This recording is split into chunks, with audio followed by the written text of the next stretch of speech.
Bonjour à tous, nous sommes ravis de vous retrouver aujourd'hui pour une nouvelle vidéo. Je suis donc Virginie Limousin, coach parental et coach de vie et Mythico, même chose, coach parental et coach de vie. nous avons donc créé une petite série de vidéos qui s'appelle les explorations de Mitiko et Virginie. L'idée, c'est vraiment d'aborder un des thèmes que vous nous avez soumis et de chercher ensemble comment on peut, de par nos deux manières de voir qui sont à la fois similaires et avec leurs particularités aussi, Mhm. comment on peut vous apporter des pistes de réflexion et des outils à vous ensuite de faire votre propre exploration avec tout ça. On n'est pas là pour vous donner des recettes. On est influencé par la température, par ce qu'on mange. On est influencé par tout ce qui se passe dans le monde. Donc, il n'y a pas une manière de faire. Alors, explorons qu'est-ce qui fait du sens. Nous avons reçu plusieurs questions et un thème récurrent est ressorti de Mhm. là et c'est celui que nous traitons aujourd'hui. La question est, on a encore au moins un mois de Au moins. confinement et je n'ai pas d'espace pour me ressourcer à la maison.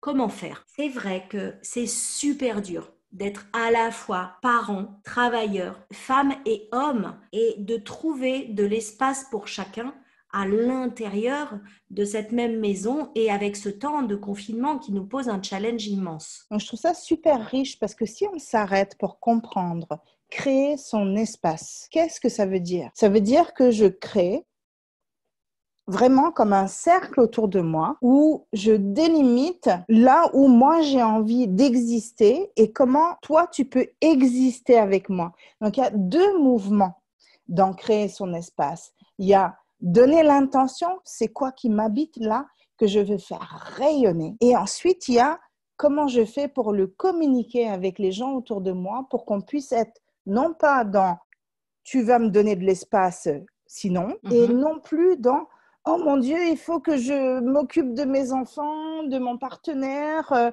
c'est pas grave que j'ai pas de besoin, je vais m'occuper de tout le monde, je suis une mère courage, je suis un père courage, où là on est dans le pouvoir sous. On veut vraiment créer un espace où on est dans le pouvoir avec, comme on dit en communication non violente. Qu'est-ce que ça veut dire? C'est que mes besoins sont tout aussi importants que les tiens. Et comment on fait ça? On a besoin de le communiquer. Et on a besoin, en premier lieu, d'avoir la clarté sur c'est quoi qui est précieux pour moi.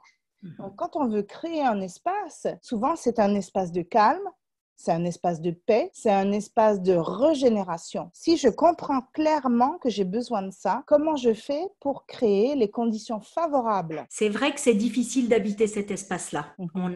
On est nombreux dans la famille et on est beaucoup dans notre rôle de parents et on va souvent mettre nos besoins de côté. On va réfléchir ensemble du coup à qu'est-ce qui fait obstacle. Alors ce qu'on peut faire par exemple, c'est prendre une feuille de papier et noter tous nos besoins et nos envies, les endroits où on se sent frustré, étouffé, coincé par les enfants, par notre mari, par le quotidien, etc., etc. Une fois qu'on a noté tout ça, on peut vérifier si les différents éléments, ils dépendent de notre présent et que peut-être ils résultent d'un problème d'organisation, du fait que je mets trop de place pour les enfants et pas assez pour moi, mais que je sens que dans mon quotidien d'aujourd'hui et dans celle que je suis ou celui que je suis aujourd'hui, j'ai la capacité d'organiser ça et de le mettre en place. Et donc, on peut faire un conseil de famille, on peut discuter ensemble et prendre des décisions pour que vraiment j'ai des moments qui soient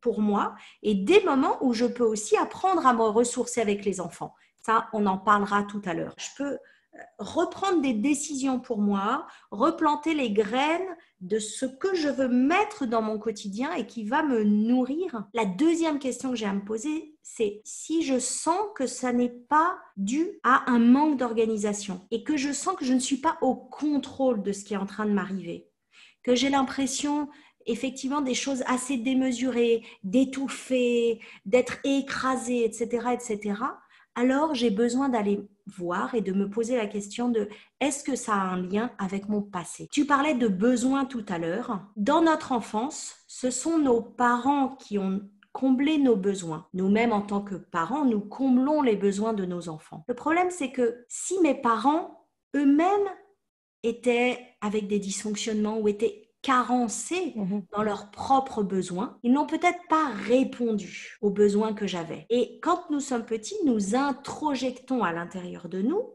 ce que nos parents, notre histoire, ce qui se passe pour nous, et ça devient des parties de nous ensuite adultes. Donc, on a une partie de nous, c'est cette partie un peu parentale. Du coup, si elle sait répondre aux besoins, si on a été nourri, si on s'est senti bien, on va savoir le faire. On va savoir prendre soin de nous. Mais si nos propres parents ne savaient pas prendre soin d'eux, probablement ils ne savaient pas prendre soin de nous. Et du coup, aujourd'hui encore, nous ne savons pas prendre soin de nous. Et puis, on a une autre partie de nous, c'est la partie de justement cet enfant carencé, cet enfant intérieur qui est à l'intérieur de nous et qui réclame du temps, qu'on le comprenne, qu'on s'occupe de lui. Et cette partie-là, de la même façon, elle est disproportionnée et des fois, elle prend toute la place. C'est cette partie-là qui s'exprime justement après avoir, comme tu as dit, accumulé des besoins non exprimés et d'un coup, on se met à crier comme nos enfants en fait. Ça suffit! J'ai besoin de... D'un coup, on est en compétition de besoins. Dans notre famille, nous sommes figures d'attachement, c'est-à-dire que nous sommes là pour décoder les besoins de nos enfants et les combler ou en grandissant, leur permettre, leur apprendre à les combler aussi par eux-mêmes. Nous sommes mutuellement figures d'attachement si nous sommes en couple, l'un avec l'autre, mais la première vraie figure d'attachement pour nous-mêmes, c'est nous-mêmes. Si ça ne s'est pas construit, on a besoin de le construire maintenant. Beaucoup de gens en ce moment me disent qu'ils rêvent d'avoir du temps pour eux, qu'ils n'ont pas assez de temps, pas assez d'espace, et quand je leur demande ce qu'ils voudraient faire de ce temps-là, parfois ils savent pas du tout quoi me dire. On rêve de quelque chose, mais parfois, en même temps, à l'intérieur de nous, on n'a pas le droit d'y aller. Nous allons tous dans le monde avec un système de croyances à l'intérieur de nous qui s'est construit dans notre enfance et au fil de nos expériences. Si je vais dans la vie avec à l'intérieur de moi la croyance que je ne suis pas aimable. Beaucoup de gens ont cette croyance à l'intérieur d'eux, qui des fois est toute petite, mais des fois est très très grosse, en fonction justement de notre histoire. Alors, à chaque fois que je vais être en relation et avoir du temps pour être en relation avec moi-même ou avec quelqu'un, et donc là, en l'occurrence, dans le confinement, avec mon enfant ou avec mon compagnon, ma compagne, j'y vais avec cette croyance à l'intérieur de moi. Bien sûr, tout à fait inconsciente. Et inconsciemment, du coup, je vais toujours mettre une petite distance. Elle peut être toute petite. Le problème, c'est que cette petite distance, les enfants le sentent automatiquement et ça va me faire avoir certains comportements qui vont faire que je vais être un peu en retrait ou un peu tendu, un peu agressif ou énervé parce que ça déclenche le système du stress à l'intérieur de mon corps. Et donc, souvent, je vais louper les rendez-vous avec les autres et avec moi-même. Je peux me retrouver à avoir tout fait pour avoir une demi-heure à moi, me dire je vais respirer tranquille et en fait être dans des ruminations pas possibles parce qu'en fait je suis en train d'éviter d'être en contact réellement. Mais je ne connais pas, je ne fais pas exprès, je ne connais pas le chemin pour être en contact avec moi et en plus, je risque d'y trouver de la souffrance. Quand je suis avec mes enfants, je peux m'ennuyer alors que je m'étais promis que j'allais vraiment jouer avec eux cette fois, etc. Au final, l'enfant, il va s'énerver et moi, je vais m'énerver et je vais me reconfirmer que je ne suis pas aimable. C'est super riche parce que là, tu as plus l'approche empathique de Filiosa. Dans le focusing, qui est une approche qui est très similaire, on parle de diverses parties de nous. Donc, il y a une partie qui a envie, qui a tellement besoin d'espace, qui rêve de paix, qui a soif de tranquillité. Et il y a des parties qui peuvent décider, non, t'as pas le droit à ça.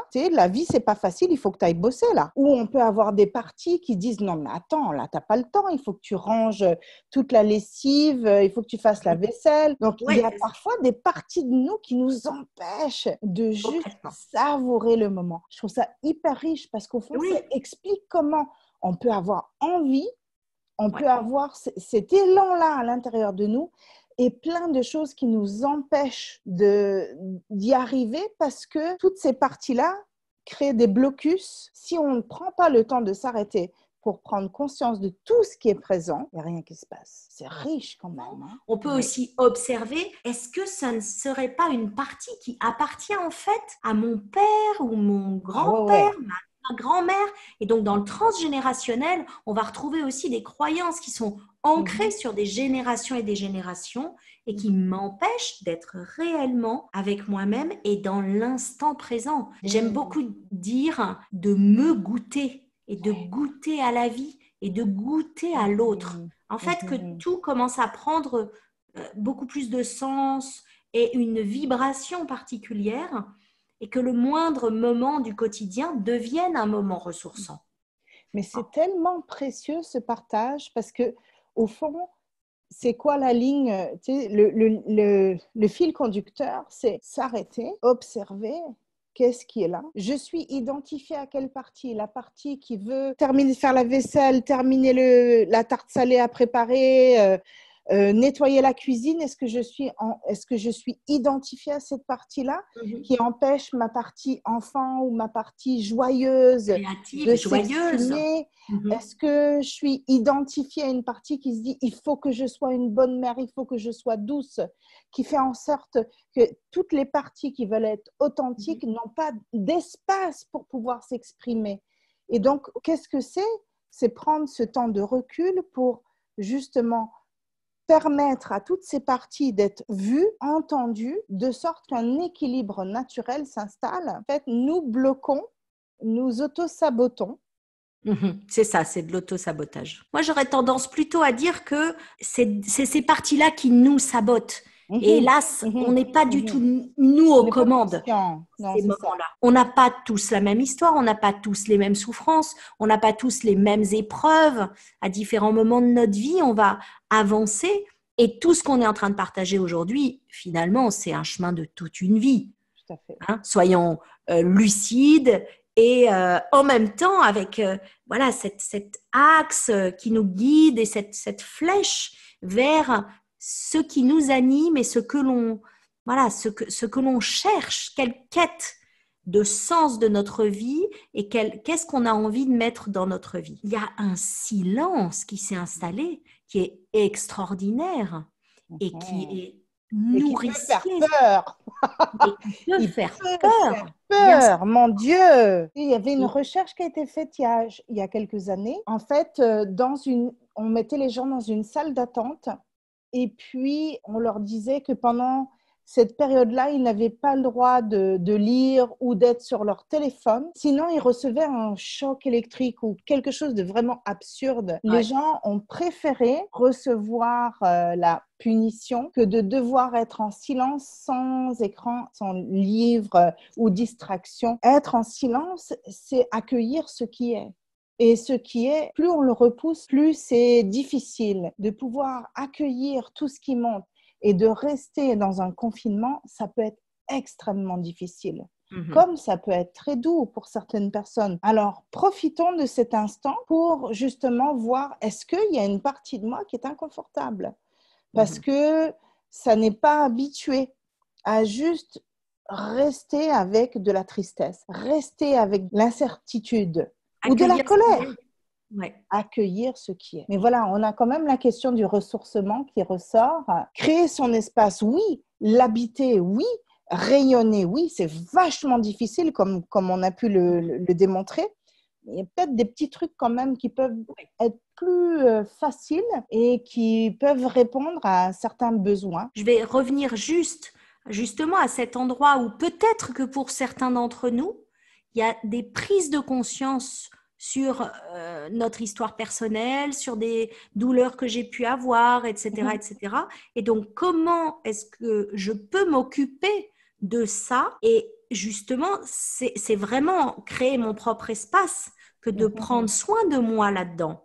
Donc, pourquoi pas avoir un cahier et noter, écrire tout ce qui me vient, noter les souvenirs, noter les liens que je fais. Tu parlais d'accueillir ce qui est. Je peux aller pleurer Pleurer est fondamental. Si on est trop énervé, trop tendu, on peut aller crier dans un coussin. On peut taper sur le coussin plutôt que de contenir la tension. Et si je n'ai pour l'instant pas d'outils également pour méditer, respirer et traverser certaines émotions ou certaines pensées difficiles, certaines souffrances dans le silence et dans l'immobilité, je vais avoir besoin de libérer par du mouvement dans le corps parce que le mouvement permet de fluidifier et de faire que l'émotion n'est plus à l'intérieur de moi. Oui, il y a aussi toute l'art-thérapie, juste dessiner,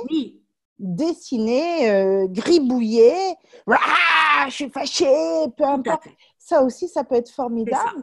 Et pour ceux qui ne savent pas trop comment accueillir, il y a aussi la méditation du Tonglen, une méditation bouddhiste tibétaine. Et j'imagine toutes les personnes qui sont en colère. Donc, je ne suis pas en colère seule et j'expire, tu vois, j'expire, je sais pas moi, la joie, la paix.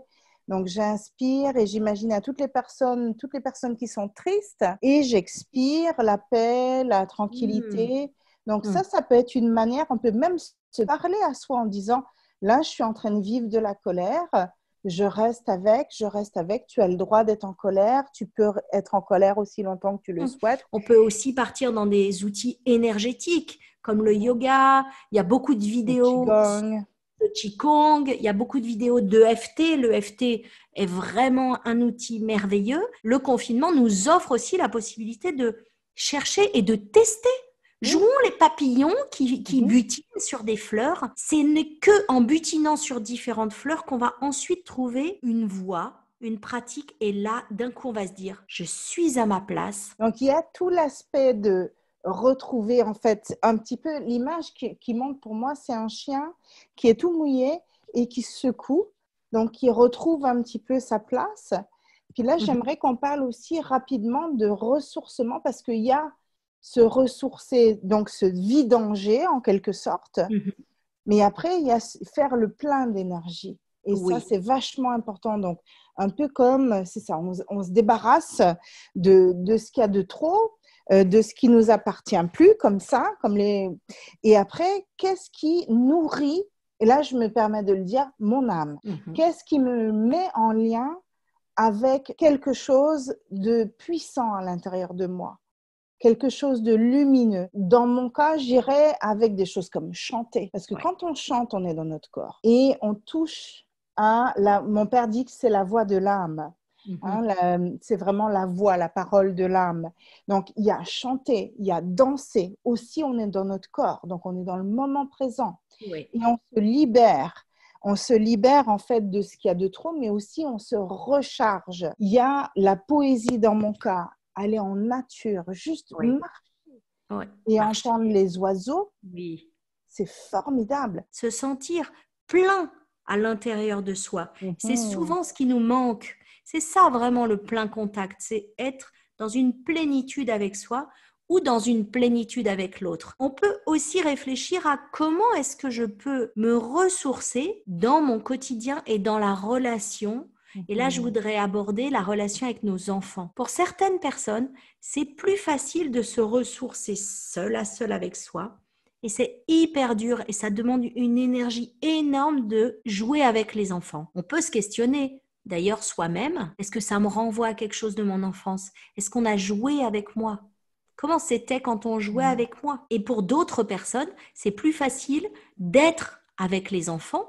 Et c'est très dur d'être seul à seul avec soi-même dans le silence et la solitude. On a besoin vraiment de trouver un équilibre entre tout ça. Et donc, comment se ressourcer tout en étant avec les enfants? Si j'ai des difficultés à jouer avec mon enfant, une première chose que je peux faire et qui va m'aider, c'est de savoir pourquoi je joue avec lui. Et une des raisons principales, c'est que je nourris l'être fondamental de mon enfant et son besoin fondamental quand je passe ce temps privilégié avec lui. Vraiment, le langage de l'enfant, c'est le jeu. Je peux aussi me connecter à un très bon souvenir avec mon enfant. Parfois, c'est difficile avec mon enfant en ce moment et donc, je peux me connecter à lui par exemple quand il était bébé ou la semaine dernière quand on était très connectés. Ça va m'aider à le retrouver. Nous, en tant qu'adultes, ça peut nous aider de nous fixer un objectif dans l'objectif. Mon objectif global, c'est de combler le besoin de mon enfant, de lui faire plaisir. Mais à l'intérieur, moi, je peux me fixer un objectif d'être, par exemple, observateur de comment fonctionne la pensée de mon enfant, comment il construit son histoire, où je peux tester différentes manières de parler ou de faire l'histoire avec lui et voir qu'est-ce qui marche pas. J'ai besoin absolument d'ouvrir mon cœur. C'est vraiment cette zone-là qui va me permettre d'être bien dans toutes les pratiques. On en reparlera, on a déjà un petit peu abordé là, le yoga, le chant, etc. Mais vraiment, c'est cette partie-là qui est fondamentale. Donc, on peut tout à fait respirer, mais vous pouvez aussi faire des mouvements un petit peu, inspirer comme ça, expirer, remettre comme ça. Et vraiment, on va chercher à ouvrir cette partie. Plus je vais l'ouvrir, plus je vais pouvoir commencer à sentir les petits papillons. Et en riant avec mon enfant et en le voyant rire, en le faisant rire, ça va déclencher l'amour à l'intérieur de moi. Des hormones d'ocytocine qui vont faire que ça va être de plus en plus ouvert.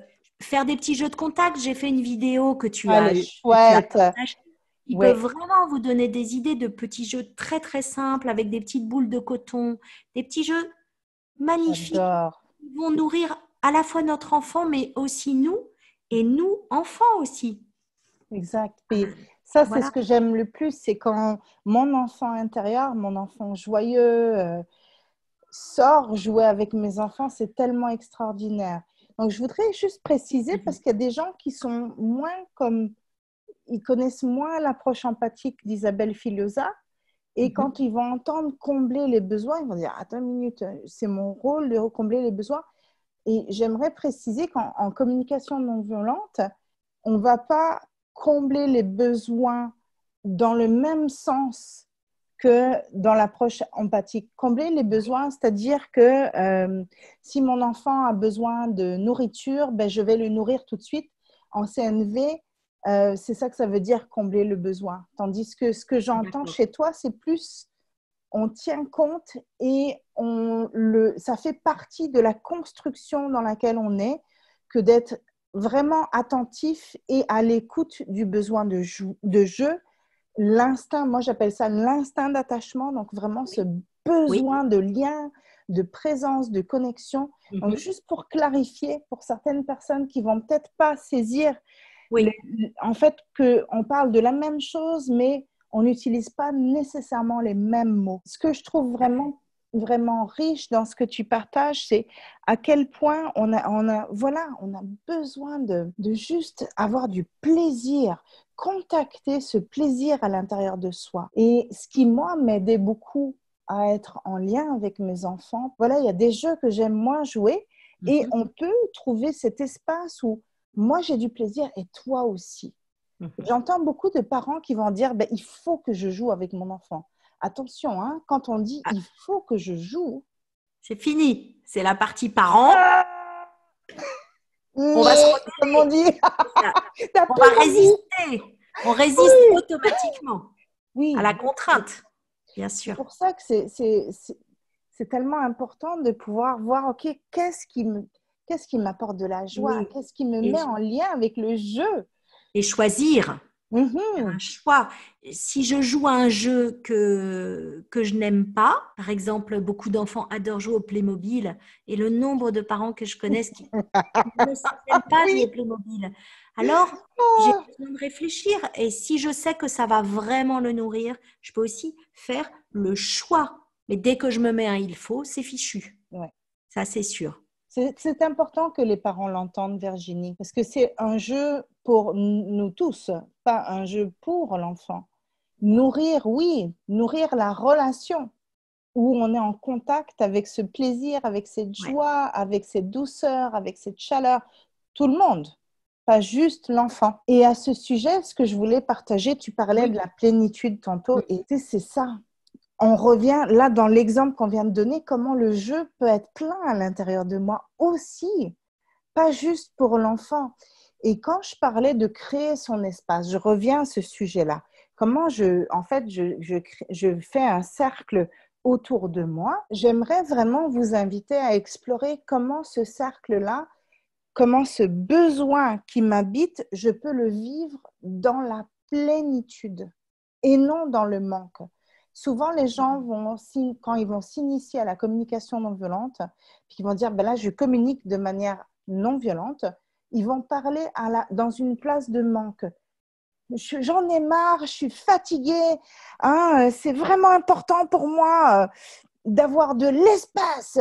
Mais la manière, l'espace, en fait, le lieu où il touche à ça, c'est un lieu de manque. Quand je suis en contact avec un besoin, comment il peut être vraiment dans, comme Isabelle Padovani, elle dit, j'aime être dans la paix, je contacte cet espace où ça goûte bon et je parle à partir de cet espace. Donc, quand on fait un conseil de coopération avec nos enfants, c'est vraiment partir de cet espace où la paix ou la tranquillité, qu'est-ce que ça me ressource?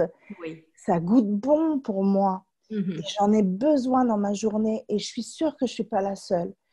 Comment on peut créer des plages dans notre journée où on goûte à cette solitude ou à ce moment délicieux et que voilà, ça soit dans un espace délicieux, plein. Je reviens à ça. Comment je m'exprime? Est-ce que je m'exprime dans un espace de manque, un sentiment de rareté? J'ai pas assez de sommeil, j'ai pas assez de temps, j'ai pas assez machin?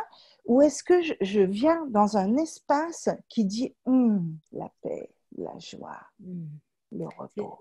Ah oui, ça me parle beaucoup ce que tu dis, parce que j'ai beaucoup été comme ça. Je sais pas pourquoi, mais moi, ça m'est jamais arrivé. Et rappelons que c'est un processus. Oui, En fait, c'est un cheminement c'est ça. que de devenir parent, mais même d'être un être humain, c'est un cheminement. Alors, au début, on parle comme ça, on est dans un espace de manque, de rareté, et tranquillement, on réalise. En fait, c'est vraiment, c'est à un moment donné contacter notre responsabilité pour nous-mêmes. Réparer effectivement l'attachement pour que je prenne soin autant de moi que je prends soin de mes enfants, que je prenne autant soin de mes enfants que de moi. Et c'est contacter mon espace de liberté. Et tout ça, c'est vraiment en traversant la vie, en traversant les épreuves, on mûrit à un certain endroit. Et du coup, on devient responsable de soi-même. Quand on l'a pas acquis petit ou que c'était pas évident dans notre famille. Hein. Et c'est drôlement bien parce que c'est vraiment le modèle qu'on va donner à nos enfants aussi. Quand on ne sait pas installer notre espace et respecter nous-mêmes notre espace, respecter nous-mêmes nos besoins, c'est vraiment le modèle qu'on est en train de montrer à nos enfants. On est en train de leur montrer un modèle de sacrifice. Évidemment, on ne fait pas exprès. On a vraiment besoin de se remettre aux commandes de notre propre vie, plutôt que d'avoir l'impression à certains moments de la subir. D'où l'importance de se voir de manière parfaitement imparfaite, comme vraiment un étudiant de la vie qui fait des erreurs, d'où l'importance aussi de prendre des moments d'introspection pour rendre conscient ce que l'on n'en voit pas, mais aussi l'intention que l'on donne de manière inconsciente et redonner justement une intention claire et pleine de joie, pleine de lumière. J'arrête pas de parler de lumière, mon Dieu. Voilà, et mon Dieu, pour moi, la parentalité, c'est un chemin, c'est vraiment un chemin d'éveil. Nous voilà encore prêtes à faire un autre sujet parce que on parle. Et je rajoute juste que du coup, les conflits ont toute leur place. Ah ouais, écoute, là, c'est un autre sujet qu'on va aborder. Et les conflits nous permettent de mesurer et de goûter au plaisir de ces instants de calme. Et les instants de calme et de paix nous permettent d'être prêts pour être efficace et accueillir le conflit de manière positive, parce que les conflits nous font grandir dans la famille. Alors, merci de nous avoir écoutés. C'est toujours une Merci à joie de tous. parler avec toi, Virginie. Toujours un plaisir. Explorer. On Puis, espère que ça vous plaira autant que ça nous a plu. on se voit la semaine prochaine, en fait. Et à la semaine prochaine. Au revoir tout le monde. Au revoir.